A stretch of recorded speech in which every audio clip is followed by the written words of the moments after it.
An Okanagan company has invented a new 4x4 technology that's said to change the way we see the wilderness. The state-of-the-art suspension system, built by KXI WilderTech out of West Kelowna, is a first of its kind according to company president Chris Stewart. He describes it as a road-to-no-road transportation solution, meaning it can go virtually anywhere, which makes it useful for all sorts of different jobs.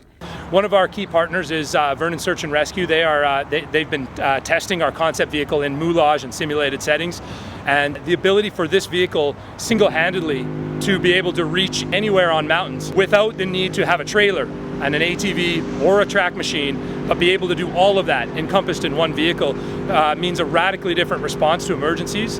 And part of the reason why we are in existence is to make a difference in fields like that: emergency response, disaster response, wildfires, and the like.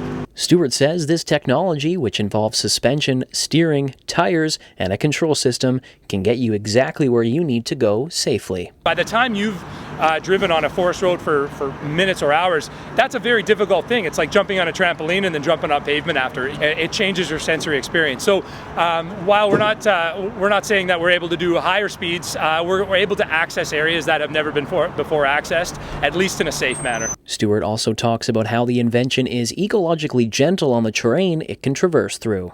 What our vehicle will be able to do is manage that weight in almost all rugged wilderness environments to ensure that weight stays balanced as much as possible. The impacts on the ground and the impacts on traction will be exponential. Paul Cooper has been a professional driver for over 20 years. He says while the truck he tested for KXI looked like a regular Ford F-150, the new technology made for a much smoother ride. It enables me to maneuver this truck very safely in very, very tricky conditions. Obviously it's raining here today, so we'll be going over the logs and the side tilts. So, the best way to keep a vehicle stable is to keep it as even as possible on the ground. When you're driving down the road, your car's nice and stable on that pavement. We want to try and replicate that in very, very difficult terrain. This new technology is still in prototype development right now, but the company will begin taking purchase orders by the end of 2022. To learn more about the company and its invention, head on over to kxiwildertech.com. Castanet News, Jaden Wozni, West Kelowna.